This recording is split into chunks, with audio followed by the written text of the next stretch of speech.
কেমন আছো বন্ধুরা? আশা করছি তোমরা খুব ভালো আছো। আমিও খুব ভালো আছি। অষ্টমী উপলক্ষে সকল বন্ধুদের স্বাগত জানাই। আজকে চলো টেস্টি শাকের রেসিপি তোমাদের সাথে শেয়ার করি। তাই শাশুড়ি মাকে বললাম একটু আমাকে শাকটা কেটে দিয়েন। এটা শাক আছে খেসারি শাক, বুঝলে? খেসারি শাক বলে। দিয়ে আমার শাশুড়ি মা ঝিরিঝিরি করে শাক খুব সুন্দর কাটে। আমিও কাটতে পারি, বাট আমার এত ঝিরিঝিরি কাটা হয় না, কারণ আমার ভয় লাগে হাত না কেটে দেয়। দুটো মতো আলু আর একটা তোমার বেগুন কুচিয়ে নিয়েছি, মানে কেটে নিয়েছি। কেটে নিয়ে এবার প্রেসারে দিয়ে দিলাম, 4টে লঙ্কাও দিয়ে দিয়েছি। এবার এবার তোমার হচ্ছে গিয়ে আমার শাক আমার শাশুড়ি মা কেটে রেখেছে। এবার শাকগুলো প্রেসারের মধ্যে দিয়ে দিব। তোমরা চাইলে হাঁড়ি বা কড়াইয়ে করতে পারো। সেটাতে কি বলো তো, লেট হবে শাকটা সিদ্ধ হতে, কারণ শাকটা সিদ্ধ হতে একটু লেট হয়। আর এই প্রেসারে দিয়ে দিলাম 10টা মতো সিটি দিয়ে নিব।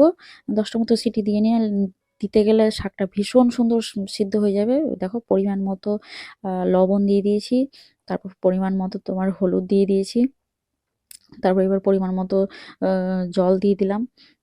এবার এবার প্রেসারটাকে ভালো করে লাগিয়ে নিব। এবার সিটি মেরে নিব। 10টা মতো সিটি মেরে নিলেই হয়ে যাবে।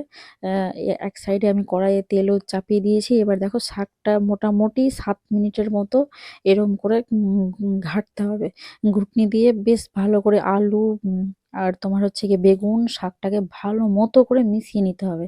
তাহলে কি বলতো, সবগুলো যাতে একসাথে মিশিয়ে নেয় সেটা খেয়াল রাখতে হবে। এর ফাঁকে পেঁয়াজ রসুন আমি কুচিয়ে নিলাম। এবার দেখো তেল গরম হয়ে গেছে, পেঁয়াজ রসুনটাকে আমি দিয়ে দিলাম। পেঁয়াজ রসুনটাকে বেশ ভালো করে লাল লাল করে একটু ভেজে নিব। আর আমি শাকের ক্ষেত্রে গোটা জিরে আমি ইউজ করি।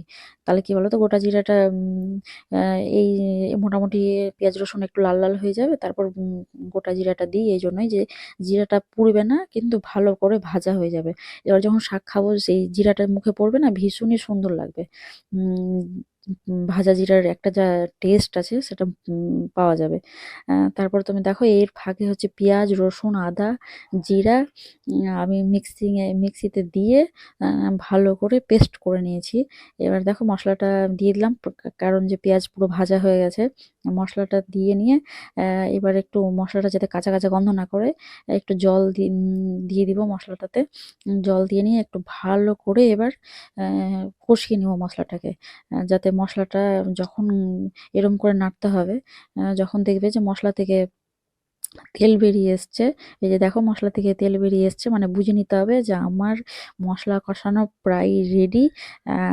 এবার তোমার হচ্ছে গিয়ে প্রেসারে যে ঘুটনি করা শাক ছিল, এবার তোমার হচ্ছে শাকগুলো দিয়ে নিব সবগুলো। দিয়ে ভালো করে শাকটাকে নাড়িয়ে নিব। তোমরা চাইলে কেউ একটু জল দিতে পারো, আমি কিন্তু জল দিলাম না। কারণ একটু হালকা হালকা জল ছিলই শাকের মধ্যে। এবার ভালো মতো করে শাকটাকে নেড়ে নিব। আগে জানো, আমি যখন বিয়ে হয়ে আসি নতুন বউ, তখন আমার শাশুড়ি মানে কি করতো, প্রেসারে বেগুন শাক লবণ হলুদ দিয়ে দিত, সিদ্ধ করে নিত। এবার সেই শাকটাকে ভালো করে ঘুটনি দিয়ে বাটিতে রেখে দিত। এবার যখন খাওয়ার খেতে বসতাম, তখন কাঁচা লঙ্কা আর তেল দিয়ে মাখিয়ে নিয়ে খেত, যেটা আমার এত মানে অতটা ভালো লাগতো না। এই শাকটা আমার এতটা ভালো লেগেছে। এবার দেখো 5 মিনিটের মতো ঢাকা দিয়ে দিব, যাতে শাকের মধ্যে মশলা পেঁয়াজ টেয়াজ তেল টেল ভালো করে মিক্সিং হয়ে যায়। 5 মিনিটে এইভাবে তোমরা শাকটা রান্না করে খেয়ে দেখো। আর আমাকে কমেন্ট করে জানিও তোমাদের আগের শাকের রান্নার থেকে কতটা টেস্টি লাগছে। কারণ আমি এই শাকটা খেয়ে যবে থেকে আমি খেয়েছি মশলা দিয়ে, আমার তো ভীষণই ভালো লাগে। মানে কি বলবো, শাক আমি করলে আমি এই মতোই করি, আর আমি অন্য মতো মানে করি না আর কি। এতটা ভালো লেগেছে। তোমরা খেয়ে তোমাদের কেমন লাগলো আমাকে কমেন্টে জানিও। টাটা, ভালো থেকো সবাই।